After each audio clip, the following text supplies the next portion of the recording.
साथियों, आपको मालूम है कि 6 जनवरी को दिल्ली में जंतर मंतर पर दोपहर 12 बजे के बाद ईवीएम के विरुद्ध हमारा आंदोलन हो रहा है। और बिल्कुल हमारा स्पष्ट है कि ईवीएम से चुनाव किसी सूरत में 2024 के लोकसभा चुनाव में होने नहीं देंगे। ईवीएम को हटाना है और यह लड़ाई इस देश में अब ईवीएम हटाओ संयुक्त मोर्चा के बैनर तले लड़ी जाएगी, लड़ी जा रही है। मेरा विशेषकर 3 से अनुरोध है। एक, जो सीए एनआरसी में जिन लोगों ने आंदोलन किया दिल्ली में और पूरे देश में, उनसे मेरा अनुरोध है इस लड़ाई में साथ दें।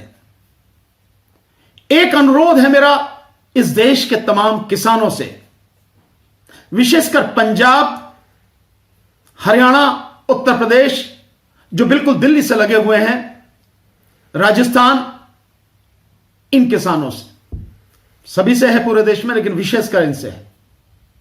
और एक मेरा निवेदन है, जो ओआरओपी यानी 1 रैंक 1 पेंशन को लेके जो हमारे फौजी हैं, उनसे मेरा निवेदन है।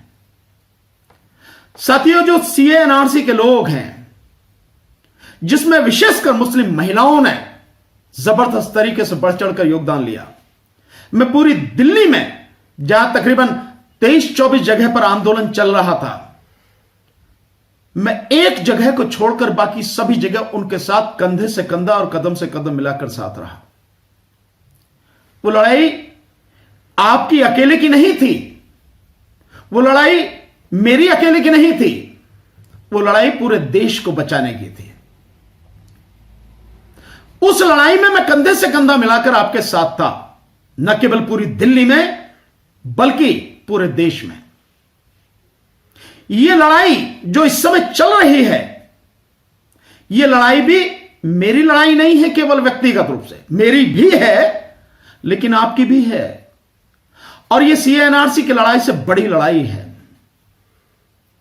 कहीं ज्यादा बड़ी लड़ाई है, और इस देश के तमाम लोगों की लड़ाई है। इसके साथ साथ जो किसान हैं, जो किसानों ने लड़ाई लड़ी, केवल किसानों की लड़ाई नहीं थी, तो हम सबकी लड़ाई थी, पूरे देश की लड़ाई थी, लेकिन मुख्य रूप से भारत के किसानों ने लड़ी। ठीक इसी तरह से अगर हम देखते हैं 1 रैंक 1 पेंशन, वो फौजियों की लड़ाई, वो बाकी जनता की लड़ाई नहीं थी, लेकिन इस देश के जो रिटायर्ड फौजी हैं उनकी लड़ाई थी। फौज जो देश का मान है, सम्मान है, शान है, देश की जान है, उन फौजियों की लड़ाई है। उन्हें उनका हक मिलना चाहिए, उन्हें उनका सम्मान मिलना चाहिए। हम उस लड़ाई में भी उनके साथ थे। वो मेरी लड़ाई नहीं थी, फिर भी मैं उस लड़ाई में भी उनके भी साथ था, आज भी साथ हूं, और हमेशा जब तक आपको आपका हक नहीं मिलेगा तब तक आपके साथ रहूंगा। लेकिन ये जो लड़ाई है साथियों, ये लड़ाई सभी की लड़ाई है, किसी एक की नहीं है ईवीएम हटाने की। क्योंकि ईवीएम के माध्यम से जिस तरह से इस देश के मतदाताओं का मत यानी वोट लूटी जा रही है, उसको पता ही नहीं है मतदाता को उसकी वोट जिस पार्टी जिस कैंडिडेट को दिया उसके खाते में गई है नहीं गई, यह कहीं पता ही नहीं, कोई सुनिश्चित ही नहीं है। और लूट के जिस तरह से सरकार भारतीय जनता पार्टी द्वारा, मोदी जी द्वारा बनाई जा रही है, बहुत गंभीर मसला है। इस देश में हर व्यक्ति को, हर मतदाता को यह अधिकार है कि जो प्रक्रिया है इलेक्शन की, चुनाव की, मतदान की, वो इतनी निष्पक्ष, पारदर्शी और स्वतंत्र होनी चाहिए कि हर चीज का मालूम हो कि कैसे कैसे सब कुछ हो रहा है। अनपढ़ से अनपढ़ व्यक्ति भी, अशिक्षित अज्ञानी व्यक्ति भी जानता हो कि उसने जिस उम्मीदवार को वोट देनी चाहिए है, जिस पार्टी को वोट देनी चाहिए और उसी को उसने दी है, उसी के खाते में उसकी वोट गिनी जाएगी और उसी के खाते में उसकी वोट गई। यह सुनिश्चित होना चाहिए, यह प्रक्रिया होनी चाहिए। ईवीएम में यह नहीं है।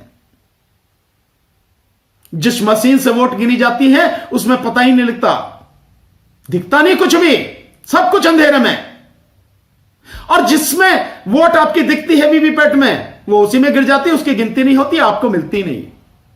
असली वोट तो वही है ना, गिनती मिलती नहीं आपको। तो ये जो सारी धांधली हो रही है, इसके खिलाफ हम आंदोलन कर रहे हैं। सबकी लड़ाई है। मेरा विशेषकर दिल्ली में रहने वाले जो CA-NRC के लोग हैं, उनसे मेरा निवेदन है, और मैं जानता हूं कि अगर आपने तय कर लिया, अगर आपने सोच लिया कि हमें खड़े होना है, हम खड़े होंगे, और 6 जनवरी को जंतर मंतर पर 12 बजे हम पहुंचेंगे ईवीएम के विरुद्ध लड़ाई में। जो ईवीएम हटाओ संयुक्त मोर्चा के बैनर तले दी जा रही है, की जा रही है लड़ाई, उस लड़ाई में हम भानु प्रताप जी के और बाकी सारे सभी लोगों के साथ में खड़े होंगे। तो मुझे विश्वास है कहीं और से कोई आदमी आए ना आए, कोई व्यक्ति आए ना आए, आप सारे के सारे, बल्कि आप में से बहुत 50% लोग भी अगर आगे, सरकार उसी दिन हिल जाएगी, उसी दिन समझ लीजिए इसका फैसला हो जाएगा कि ईवीएम रहेगी या नहीं रहेगी। मेरा आपसे निवेदन है, डरना नहीं है। आप मुझे देखते हैं, कहीं डर नजर आता है आपको मेरी आंखों में, मेरी बातों में? कहीं नजर आता है आपको? लगातार लड़ रहा हूं ना, ऐसा नहीं धमकी नहीं आती, धमकी भी आती, बावजूद उसके मैं लड़ रहा हूं। और व्यक्तिगत मेरी कोई भी लड़ाई नहीं है, मैं जनता की लड़ाई लड़ रहा हूं, आप सबकी लड़ाई लड़ रहा हूं, देश के लोगों की लड़ाई लड़ रहा हूं, आवाज उठा रहा हूं।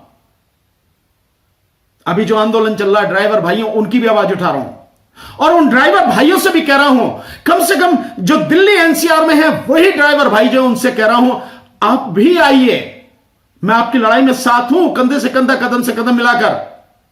मैंने प्रेस कॉन्फ्रेंस करके परसों आपके हक में आपकी बात कही है, आपके साथ खड़ा हूं, जो भी कानूनी सलाह, कानूनी मदद चाहिए देने को तैयार हूं। इसके अलावा कल जंतर मंतर पर आपके आंदोलन में साथ था, सारे मीडिया ने कवर किया, आप भी साथ दीजिए, क्योंकि ईवीएम की लड़ाई सबकी लड़ाई है। ध्यान रखना, मेरी बात का ध्यान रखना। तुम चाहोगे तो लड़ाई हम यूं करके जीत जाएंगे, और तुम ही घर से निकल के नहीं आए, घर में बैठे रहे, तो दोष फिर किसी और को मत देना। और तुम ये जानते हो कि अगर ये चुनाव 2024 का ईवीएम से हो गया तो मोदी सत्ता जाएगी नहीं, मोदी जी दोबारा चुनाव जीत कर आएंगे, जो कह रहे हैं 400 पार, वो हो जाएगा। और उसके बाद तुम्हारे लिए कुछ बचेगा नहीं, तुम बोलने के काबिल नहीं रहोगे, खड़े होने की तो बात ही छोड़ दो। इस देश में लोकतंत्र, संविधान सब खत्म हो जाएगा, चुनाव ही खत्म हो जाएगा। इसलिए 6 जनवरी दिन शनिवार दोपहर 12 बजे जंतर मंतर दिल्ली पर आओ, ईवीएम को हटाओ। Thank you.